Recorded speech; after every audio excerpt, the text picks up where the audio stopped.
July 2019, Atlanta, Georgia. A bright orange Corvette gets pulled over for a routine traffic violation. The driver? Dominique Jones, better known as Lil Baby, one of the hottest rappers in the world. In the car, officers find a loaded firearm. Baby gets arrested, charged with possession. The irony is thick enough to cut with a knife. Just 3 years earlier, this same man was serving 2 years in prison. 2 years before that, he was making more money in the streets than most people make in a year at their 9 to 5. And a decade before that arrest in the Corvette, he was a 12-year-old kid in Oakland City, Atlanta, getting arrested for the first time. Attempted burglary. But here's what makes this story different from every other rapper was a drug dealer narrative you've heard. Lil Baby wasn't just some corner boy trying to get by. He was running an operation so successful that he was serving the same rappers who would later become his collaborators. He was living like a star before he ever touched a microphone. He had 2 condos at 17 years old. He was making 6 figures while most teenagers were worried about prom.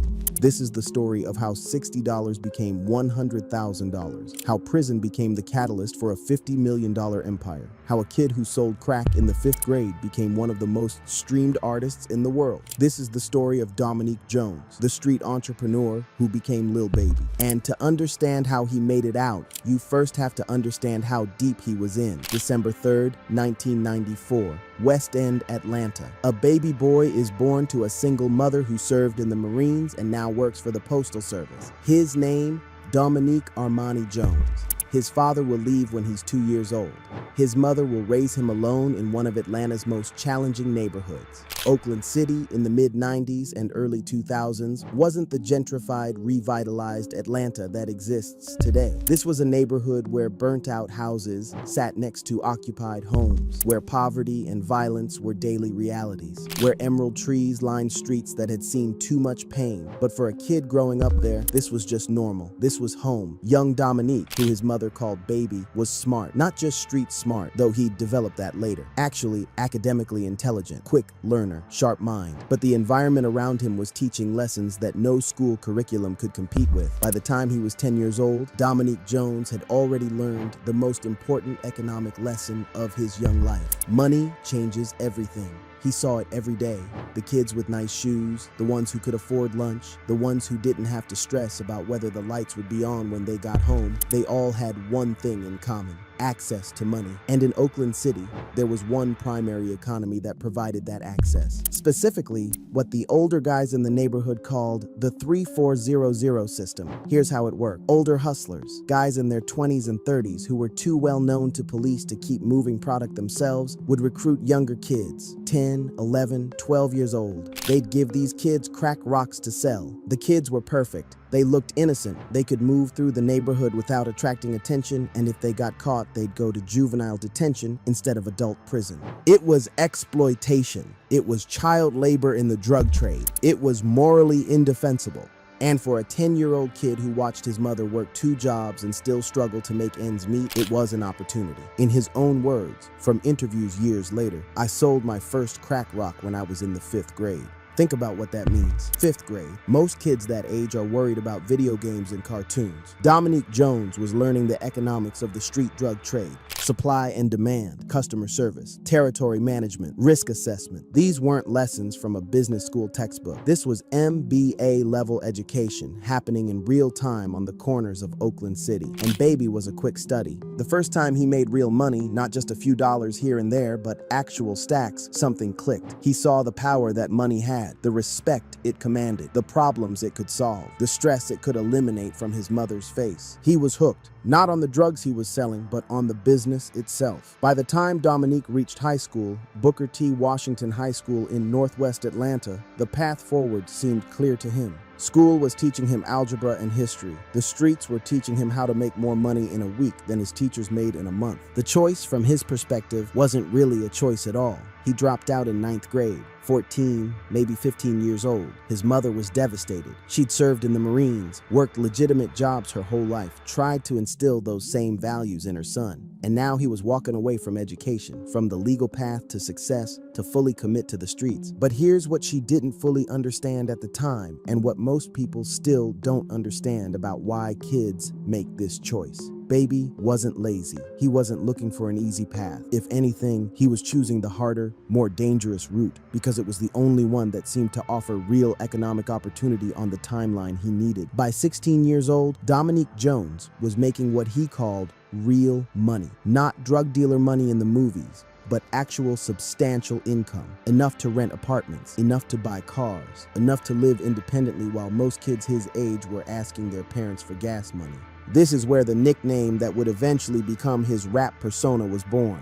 There was a man in the neighborhood named Wicked, an OG, someone who commanded respect. He started calling young Dominique Little Baby because of his youth and his small stature compared to the older hustlers. The name stuck, Baby. Eventually, Lil Baby. The irony being that there was nothing small about his ambitions or his operation. By 17 years old, still not old enough to vote, not old enough to buy alcohol legally, Baby had 2 condominiums, not living in his mother's house or bouncing between friends' couches. 2 condos, each costing $2,000 a month in rent. That's $4,000 a month just in housing costs, which means his income had to be substantially higher to support that lifestyle. Do the math. If he's spending $4,000 monthly on rent alone, he's likely clearing $10,000 to $15,000 a month minimum. That's $120,000 to $180,000 annually. As a teenager, in cash, tax-free. This wasn't small-time corner dealing anymore. This was a business. This was an operation that required capital, inventory management, customer relationships, and risk mitigation strategies that would make legitimate business owners impressed if they could get past the illegal nature of the product. Baby's motivation was crystal clear, and he's spoken about it openly in interviews. He watched his mother struggle. He watched her work constantly and still barely make ends meet. He saw other kids with things he wanted, things she couldn't afford to give him, and he decided he wouldn't watch anymore. He'd do something about it. Was it the right choice? Legally and morally, no. But from his perspective as a teenager in Oakland City, it made perfect sense. Now here's where Baby's story intersects with the Atlanta music industry in a way that nobody expected, least of all Baby himself. Quality Control Music, QC, the label founded by Coach K and P, the same label that would break Migos, Rich the Kid, and eventually reshape Atlanta's sound into the dominant force in hip-hop.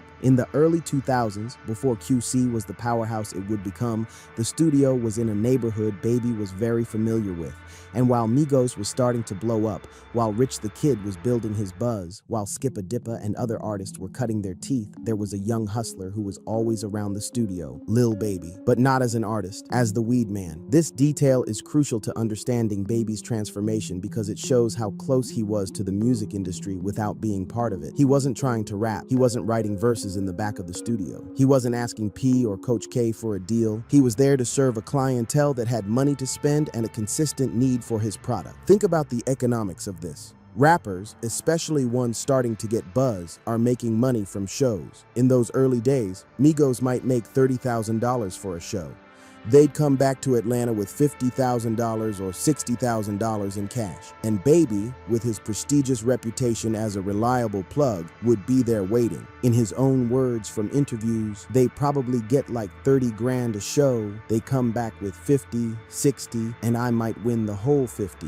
He wasn't just selling them weed, he was gambling with them, socializing with them, building relationships with guys who were on their way to becoming superstars. He was watching the music business from the inside, seeing how much money could be made, understanding the mechanics of the industry, even if he didn't realize at the time that he was getting an education that would prove invaluable. Some of these relationships went even deeper. Young Thug had gone to Booker T. Washington High School, the same school Baby dropped out of. Thug was a few years ahead of him, but they knew of each other, moved in similar circles. Offset from Migos, Baby shared a condo with him at one point. They were roommates. Offset was grinding, trying to make Migos work, and Baby was grinding, building his street empire. 2 young men from Atlanta, both hustling, both trying to make it out by any means necessary. The irony is profound. Baby was supplying the same people who would later become his peers in the music industry. He was the plug for artists who were just starting to make real money. He had relationships with future superstars before they were stars. But at this point in his life, music was their path, not his. He was committed to the streets. He was making more money than most of these rappers. Why would he switch lanes? That question would get answered, but not in a way anyone expected. respected. Let's talk specifically about Baby's business model because understanding how he made money in the streets explains a lot about his later success in music. The $60,000 to $100,000 formula that people reference in Baby's story isn't literal. It's representative of how street economics work when you understand them at a sophisticated level. Here's what that means. If you buy a brick of coke for, you can cut it, cook it into crack, and turn it into $100,000 in revenue if you move it properly through a network of dealers. That $60 isn't the price of a single rock. It's the price per unit multiplied across volume that creates the profit margin. Baby understood this at a level most street dealers never reach. Most corner dealers are just trying to make enough to survive, to pay rent, to buy clothes and jewelry and cars that make them feel successful. They're thinking transaction by transaction. And Baby was thinking systemically.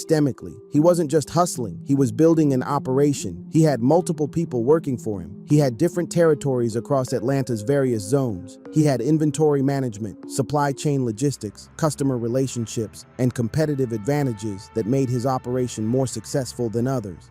He was living like a rapper before being one. Exotic cars, he had those. Designer clothes, he was draped in them. Jewelry, he was iced out. Respect across the city. He commanded that from east side to west side to south side. In Atlanta's street hierarchy, Baby had status. He wasn't the biggest name. He wasn't running a cartel, but he was known. He was respected. He was making legitimate money in an illegitimate business. And that reputation mattered.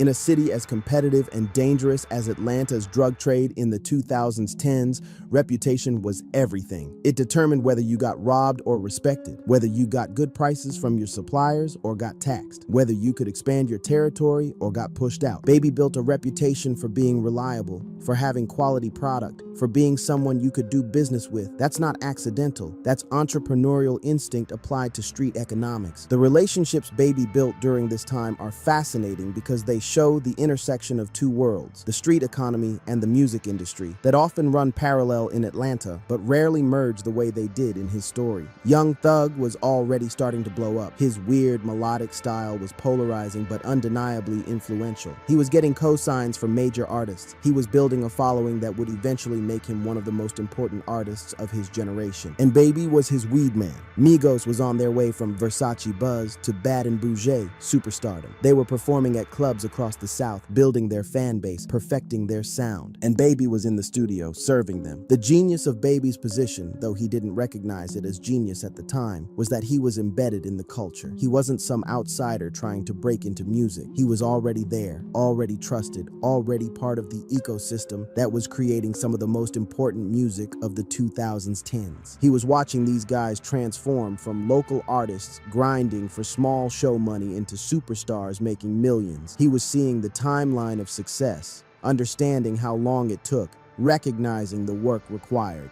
And crucially, he was seeing that music money wasn't that different from street money in some fundamental ways. Both required hustle. Both required building a network. Both required consistency and reputation. Both required taking risks and dealing with competition. The product was different. The legal implications were vastly different, but the underlying business principles remarkably similar. Chapter 6, Coach K's Vision. Pierre P. Thomas and Kevin Coach K. Lee are two of the most important executives in modern hip-hop. They built quality control from nothing into a label that dominated the 2010s and 2020s. They signed Migos when nobody else believed. They developed a roster that defined Atlanta's sound. And Coach K saw something in Lil Baby that Baby didn't see in himself. It started with a conversation outside the QC studio. Baby was there doing what he always did, serving his clientele, making money, living his life. Coach K approached him with a proposition that seemed absurd at the time. "Baby man, why don't you rap?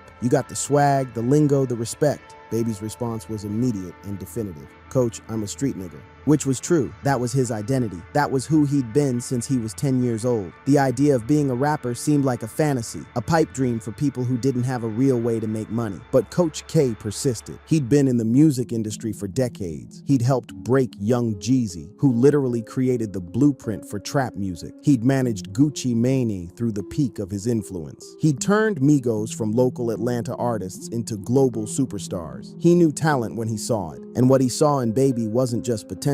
It was something more specific and more valuable: authenticity. "Half these rappers telling your story," Coach K told him. "Your shit's so real. This is the key insight that Coach K had. In an era where authenticity is currency in hip-hop, Baby wasn't trying to be authentic. He simply was. He wasn't making up stories for song. He was living the life that other rappers were rapping about. He had the credibility, the experiences, the real-life narrative that audiences were craving. Baby kept saying no. He'd been saying no for months, maybe even a year or more. Every time Coach K would bring it up, Baby would brush it off. He was making too much money in the streets. He had too much to lose. Rap seemed like a gamble when he already had a sure thing. But Coach K is nothing if not persistent. He'd built his entire career on believing in artists before anyone else did. He wasn't going to give up on Baby just because Baby didn't believe in himself as a rapper yet. The opportunity was there. The vision was there. The infrastructure was there. QC had the resources to develop Baby properly if he decided to take the leap. All that was missing was the catalyst that would force Baby to make the decision.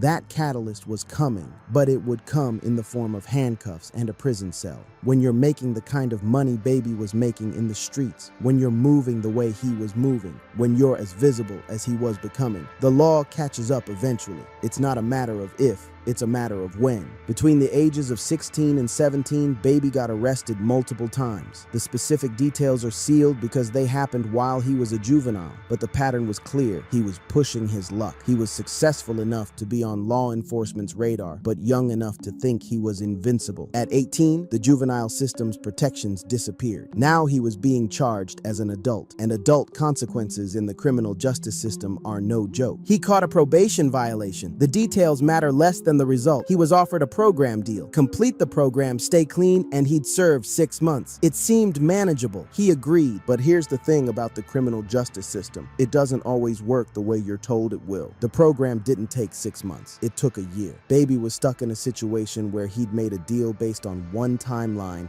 and was living a completely different reality. The frustration was building. The anger was mounting. He felt trapped, betrayed by a system that had lied to him about the terms of his sentence. And then came the incident that would change everything, a racial altercation. The specifics aren't entirely public, but the result was Baby was sentenced to 2 years in prison. Not jail, not a program. Prison, real prison, where people serve hard time for serious crimes. At 19 years old, Dominique Jones, who'd been making 6 figures in the streets, who'd been living in 2 condos, who'd been serving some of the biggest names in Atlanta hip-hop, was now wearing a prison uniform and facing 2 years behind bars. In his own words from later interviews, "You're going to have to be there to actually just fathom what it was like. It's misery. Prison changes you." That's not a cliche. It's a fundamental truth about the experience of incarceration. The question is how it changes you. Does it make you harder or smarter? Does it confirm your path or force you to question it? Does it break you or rebuild you? For Baby, prison became a classroom of a different kind. He had cousins inside serving life sentences. Not one cousin, multiple cousins. Family members who would never see the outside world again, who would grow old and die behind bars, who had made mistakes or been in the wrong place at the wrong time, or gotten caught up in the violence that defines so much of street life. He personally knew 20 people serving life sentences. 20. That's not a statistic. That's a network of human beings who would never experience freedom again. 5 of those people were close friends, people he'd grown up with, hustled with, lived life with. Now he was visiting them in prison, seeing their reality, understanding what the end game of street life actually looked like. This is where Baby's perspective started to shift. When you're in the streets making money, you can intellectually understand that prison or death are the most likely outcomes. But understanding something intellectually is different from seeing it up close, from living in that reality every day. Baby started thinking about life sentences versus the death penalty. In his view, life sentences were worse. At least with the death penalty, there's an end. With life, you just exist. No future, no hope, no possibility of change. Just decades of the same walls, the same routine, the same slowly dying inside while the world moves on without you. That realization was horrifying. Every week, his mother would visit. She'd drive to whatever facility he was in, go through the security process, sit across from her son in a prison visiting room, and try to maintain hope that he'd make it out and make something of himself. One visit changed everything. Baby looked at his mother, this woman who'd served her country, worked multiple jobs, sacrificed everything to try to give him a better life, and said something she never expected to hear. "Mom, I want to be a rapper." Her response was disbelief, not because she didn't believe in him, but because where was this coming from? Her son had never shown interest in music. He'd been committed to the streets. He dropped out of school to hustle, and now, sitting in prison, he was suddenly talking about becoming a rapper. It seemed like a prison fantasy. Every guy locked up talks about what they're going to do when they get out: start a business, write a book, become a rapper. Most of them never follow through. The streets pull them back, or the reality of building a legitimate career seems too hard compared to returning to what they know. But Baby was serious. More serious than he'd ever been about anything except hustling. Coach K's words kept echoing in his head. "Why don't you rap? You got the swag, the lingo, the respect." He'd been saying no for so long because he didn't need to rap. He had money, he had status, he had everything he wanted. But now, sitting in prison, watching his cousins serve life sentences, seeing 5 close friends who would never leave, he understood something crucial. The streets only end 2 ways: prison or death. There is no retirement plan. There is no getting out ahead. You either get out completely or you die in the game. Music was his exit strategy. When Baby got out on work release and started going to the studio, he faced a problem that seems almost comical in retrospect. He didn't actually know how to rap. He'd been around rappers for years. He'd watched Migos record. He'd been in the studio with Young Thug. He'd seen the process. But watching and doing are completely different things. This is where Young Thug and Gunna, both QC artists, both guys Baby had relationships with from the streets, became his teachers. Think about how wild that is. Young Thug, one of the most influential artists of his generation, taking time to teach his former weed man how to rap. Gunna, who was building his own career, showing Baby the basics of writing and recording. But here's what they discovered almost immediately. Baby was a natural. He didn't have the weird melodic style of Young Thug. He didn't have Gunna's smooth flow. But what he had was something arguably more valuable: authenticity and the ability to translate his real-life experiences into compelling music. Music journalists would later describe him as a dexterous rhymer with strong grasp of melody. But that technical description misses what made Baby special from the start. He rapped like he talked. He didn't put on a persona. He didn't try to sound like anyone else. He was himself, just over Atlanta trap beats. The Atlanta trap sound he stepped into was perfectly suited for his style. Booming 808 drums that hit like earthquakes. Hi-hats that rattled at triplet speed. Auto-tune smeared over vocals just enough to smooth rough edges while maintaining the rawness of the delivery. This was the sound that Migos had perfected, that Young Thug had weirdified, that Gucci and Jeezy had pioneered. And Baby fit right into it while somehow still sounding distinct. He also had something that would prove crucial to his success: work ethic. The same drive that made him successful in the streets, he applied to music. He started working at what industry insiders later called a frighteningly productive pace. When you've been in the streets, when you've hustled every day just to survive, the work required in a recording studio seems easy by comparison. No risk of getting arrested, no risk of getting killed, just long hours and creative focus. Baby was built for that grind. July 1st, 2016. After 2 years in prison, 2 years of reflecting on his life, watching cousins serve life sentences, recognizing that the streets were a dead end, Dominique Jones walked out of prison a free man. Most people getting out after a bid that long want to see family, eat real food, sleep in a real bed. Baby did all that. But then he did something that showed how serious he was about this music thing.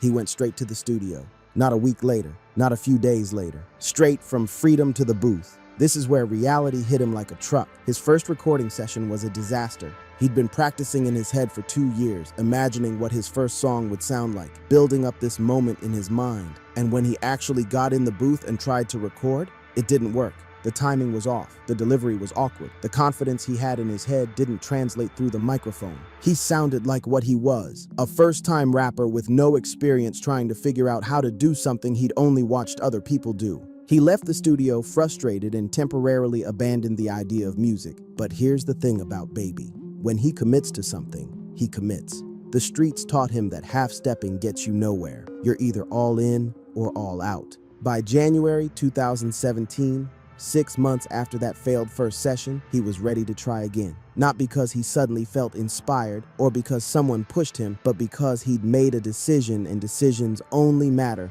when you follow through. He went back to the studio. He committed to finishing a song, not just starting one and giving up when it got hard, actually finishing it. The result was Days Off, and by any objective standard, Days Off was rough. The production was okay, the lyrics were basic, the delivery was unpolished, but it was finished. It was real. It existed. That completion, that follow-through, was more important than the quality, because finishing that first song proved to himself that he could do this. He could actually be a rapper if he put in the work. This is where P's strategy came into play. Pierre Thomas understood something fundamental about building a rap career in the streaming era. Volume matters. Consistency matters. You can't drop one song and expect to blow up. You need to saturate the market with music, give fans content to connect with, build momentum through sheer productivity. P told Baby, "We're going to flood the market. You're going to release constantly. We're going to build your fan base through work ethic." And that's exactly what they did. In 2017, Baby released 4 projects. 4, that's a mixtape every 3 months. Perfect timing, with Migos' Lil Baby persona beginning to take shape. Harder Than Hard showing growth. 2, The Hard Way, and Too Hard continuing the momentum. Most artists struggle to release one quality project a year. Baby was dropping 4 in 12 months while also touring, building his live show, and improving his craft in real time. In 2018, he released 3 more projects, including Harder Than Ever, which would be his debut studio album and his mainstream breakthrough. But before the big venues and the hit records, Baby was grinding through what he calls the Chitlin circuit. Small clubs, hole-in-the-wall venues, shows that paid $500 to $1,000. Places where half the crowd hadn't heard of him yet.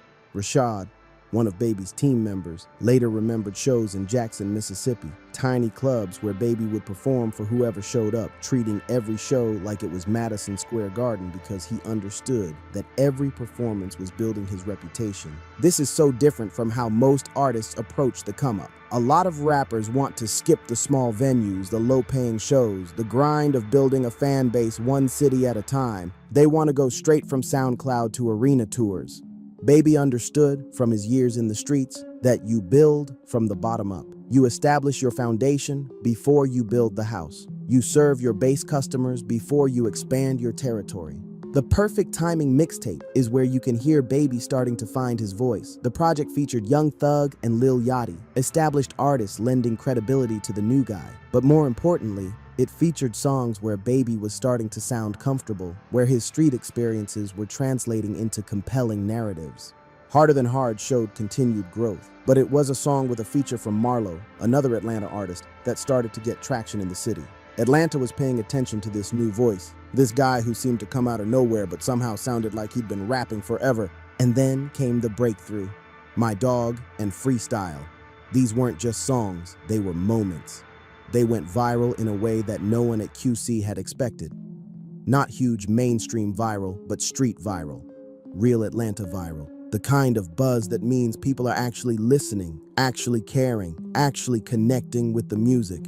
My Dog in particular showcased what made Baby special. The song wasn't flashy, it wasn't trying to be a club banger, it was just Baby rapping about his life, his friends, his experiences in a way that felt completely genuine. The authenticity that Coach K had seen years earlier was coming through in the music. Quality Control's newest star was emerging, not because they'd manufactured him or because they'd created a persona, but because they'd given an authentic voice the platform and resources to be heard. By late 2017 and early 2018, Baby had gone from guy who just got out of prison to one of the most promising new artists in Atlanta. That transformation took less than 18 months. In the music industry, that's lightning speed. May 18th, 2018, Harder Than Ever dropped. This wasn't a mixtape. This wasn't a SoundCloud project. This was Baby's official studio debut, released through Quality Control, Motown Records, and Capitol Records. Major label infrastructure behind it. The album debuted at number 3 on the Billboard 200. Number 3. For a debut album from an artist who'd started rapping less than 2 years earlier, who'd been in prison less than 2 years before that, who'd never intended to be a rapper at all. This was extraordinary. But one song on that album changed everything. Yes, Indeed, featuring Drake. Getting a Drake feature is like getting the golden ticket in modern hip-hop. Drake is the biggest artist in the world. A Drake feature can turn a regional artist into a global star overnight. When Drake jumps on your song, you've been co-signed by the king. Yes Indeed went 3 times platinum. It peaked at number 6 on the Billboard Hot 100. It had hundreds of millions of streams. It was played at clubs, at parties, on the radio, everywhere. Drake's verse was solid, but the star of the song was Baby. His chorus was catchy. His verses had that authentic street feel that made him special. This wasn't Baby trying to make a pop song. This was Baby being himself and the mainstream responding to that authenticity. The success of Yes Indeed put Baby in a different tier. He wasn't an emerging artist anymore. He was a star. He was getting booked for major festivals. He was doing interviews with major media outlets. He was being discussed as one of the leaders of Atlanta's next generation of talent. October 2018, just 5 months after Harder Than Ever, Baby released Drip Harder, a joint mixtape with Gunna, another QC artist who Baby had become close with. The timing was perfect. Both artists were hot. Both were developing rabid fan bases. Both represented this new wave of melodic trap that was dominating streaming platforms. Drip Harder was a commercial smash. It debuted at number 4 on the Billboard 200. But more importantly, it produced Drip Too Hard, a single that would peak at number 4 on the Billboard Hot 100 and become one of the defining songs of 2018 to 2019. Drip Too Hard was everywhere. It was the perfect combination of Baby's street credibility and Gunna's melodic smoothness. The song was about flexing, about success, about having made it out of difficult circumstances. And both artists delivered it with such natural charisma that it became inescapable. The song's success on streaming platforms was particularly notable. This was the era when streaming was fully taking over the music industry. Radio still mattered, but streaming numbers were becoming the primary metric of success, and Drip Too Hard dominated streaming charts for months. Baby was becoming known as a streaming monster. His songs accumulated hundreds of millions of plays. His albums moved massive units through streaming equivalents. He was figuring out how to make music that resonated in the algorithmic age while maintaining the authenticity that made him special. February 28, 2020, My Turn dropped. This was Baby's second studio album and his statement of arrival as one of the biggest artists in hip-hop. The album featured appearances from Lil Wayne, Young Thug, Gunna, 42 Dugg, Future, a who's who of rap royalty. But the star was Baby. My Turn debuted at number 1 on the Billboard 200. Not number 2, not number 3, number 1, the top of the mountain. But the numbers that really showed Baby's dominance were the streaming statistics. My Turn became the most streamed album in the United States in 2020, in a year that featured releases from Drake, Future, Lil Uzi Vert, and every other major name in hip-hop. Baby's album streamed more than all of them. Think about what that means. A guy who'd been rapping for less than 4 years, who'd been in prison 4 years before that, who'd never intended to be an artist at all. His album was the biggest in the entire country. The album spawned multiple hit singles. Whoa became a viral sensation on TikTok and reached number 10 on the Billboard Hot 100. Some To Prove showcased Baby's more reflective side. Emotionally Scarred showed vulnerability that many street rappers avoid. But the most significant song on the album, and arguably in Baby's entire catalog, wasn't even on the original release. It came later, in June 2020, after the murder of George Floyd and the nationwide protests that followed.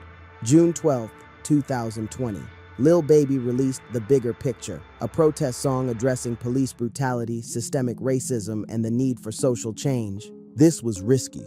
Protest songs in hip-hop have a mixed track record. Artists can come off as preachy or inauthentic. Fans who just want club music don't always respond well to overtly political content. And Baby's brand was street authenticity, not political commentary. But The Bigger Picture worked because Baby spoke from experience. He'd been arrested multiple times as a teenager. He'd been incarcerated. He'd seen cousins get life sentences.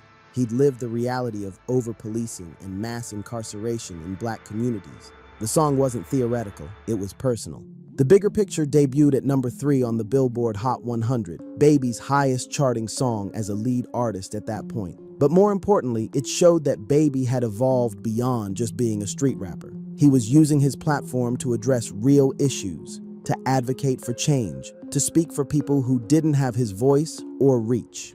This was the complete transformation, from street dealer serving rappers to prisoner reflecting on his life, to artist building his career, to superstar using his platform for social impact. The irony of Baby's success is almost too perfect to be real. The same artist he used to serve, the same guys he'd sell weed to, gamble with, watch succeed from the outside, were now his collaborators and peers. Young Thug, who Baby sold to and who later taught him how to rap, featured on multiple Baby songs and vice versa. They went from dealer and customer to artists with mutual respect. Offset from Migos, who Baby shared a condo with during the struggle years, was now a frequent collaborator. They'd gone from roommates trying to figure out life to successful artists trading verses. Gunna, who helped teach Baby the basics of recording, became one of his closest friends and most frequent collaborators. Drip Harder wasn't just a joint project. It was a celebration of two guys who'd both made it out. But the collaborations went beyond his Atlanta circle. Baby was now working with Drake, Lil Wayne, Future, legends in hip-hop. He was going toe-to-toe with the biggest names in music and holding his own. The 2019 arrest in the orange Corvette, the one we opened with, shows this transformation perfectly. Baby got pulled over for a traffic violation, not because he was actively hustling, not because he was doing anything illegal in that moment, but because he was successful and visible and still navigating the reality that success doesn't make you immune to the system. He got charged with possession of a firearm. It was a setback, but nothing like what he'd faced before.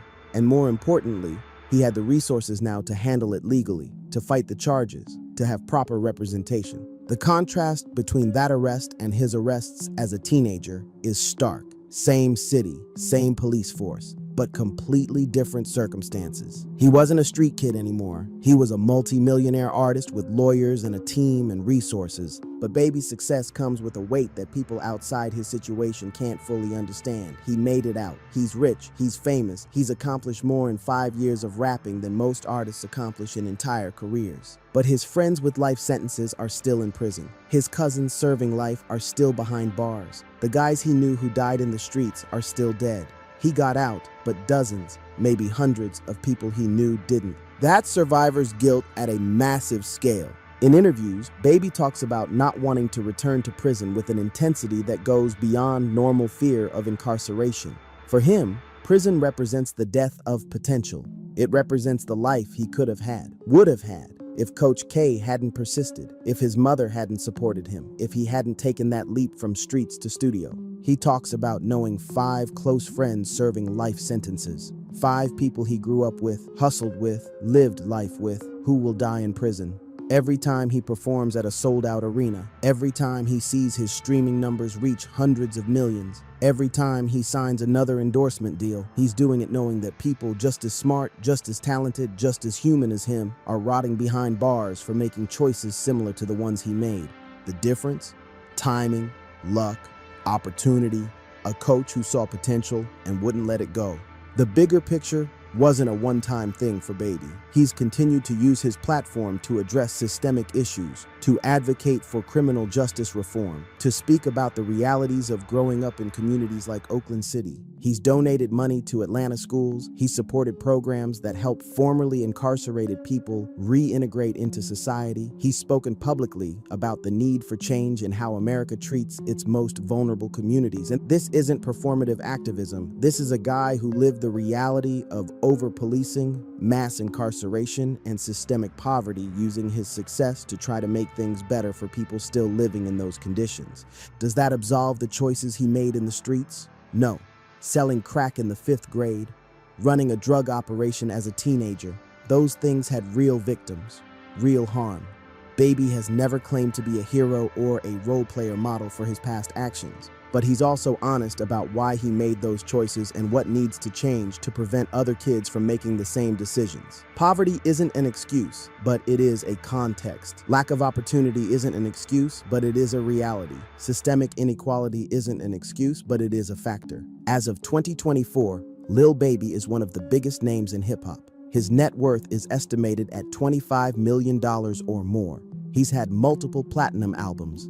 He's collaborated with every major artist you can name. He's headlined major festivals. He's built a loyal fan base that spans demographics and geography, but the numbers don't tell the whole story. The transformation from Dominique Jones, drug dealer, to Lil Baby, superstar, represents something bigger than personal success. He's proof that people can change, that the worst decisions of your youth don't have to define your entire life. That prison doesn't have to be the end of your story. It can be the beginning of a new chapter if you have the support and opportunity to write it.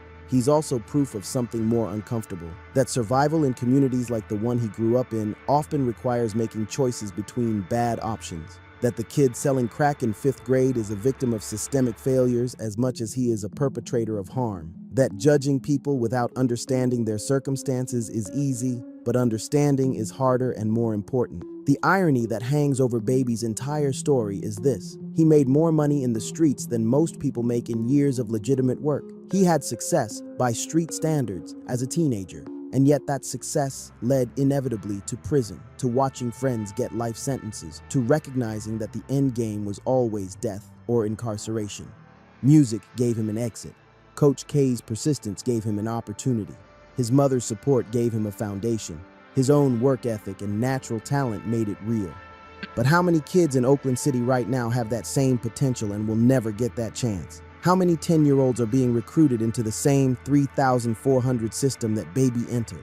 How many teenagers are making the same choices Baby made but won't have a Coach K telling them they could be a rapper? That's the bigger picture Baby raps about. That's the systemic change he advocates for. Because he got out, but he knows, intimately, personally, painfully, how many people just like him don't. So let's return to where we started, a 2019 traffic stop in an orange Corvette, an arrest that seemed ironic because Baby had made it but was still dealing with legal troubles. But that irony misses the deeper truth. Making it out of the streets doesn't erase where you came from. Success doesn't delete your past. Money doesn't make you immune to the system that criminalized you in the first place. Lil Baby's journey from $60 to $100 million isn't a rags to riches story in the traditional sense. It's a story about American poverty, about the drug trade as economic opportunity in communities without alternatives, about the criminal justice system's impact on young black men, about the power of second chances, and about what happens when someone with talent and drive gets an opportunity to channel those qualities into something legal. The street economics that Baby mastered, understanding supply and demand, building networks, maintaining reputation, taking calculated risks, those same skills made him a successful artist. The difference is, one path ends in prison or death,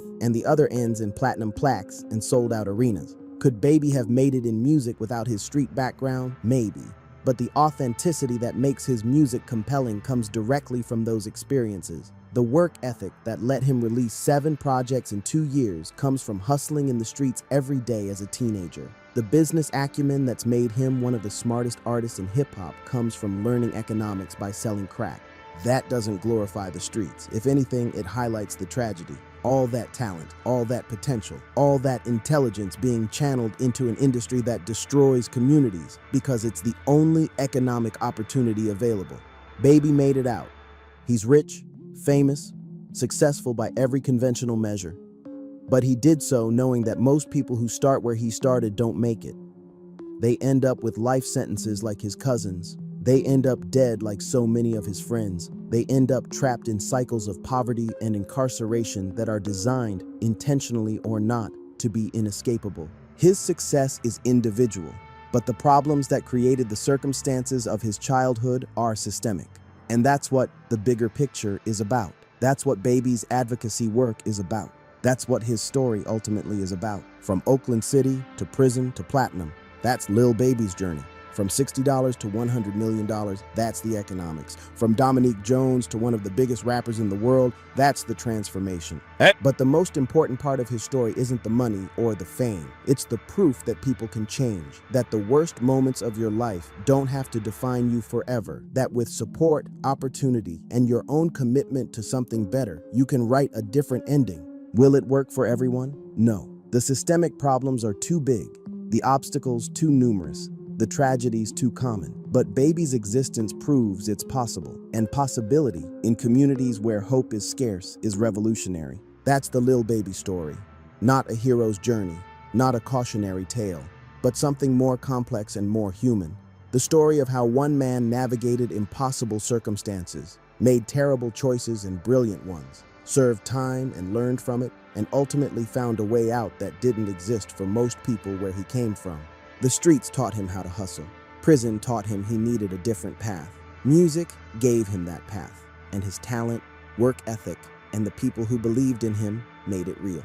From trap houses to topping charts, that's how Lil Baby made millions in the streets before rap, and how he turned that painful education into a legal empire that's still growing.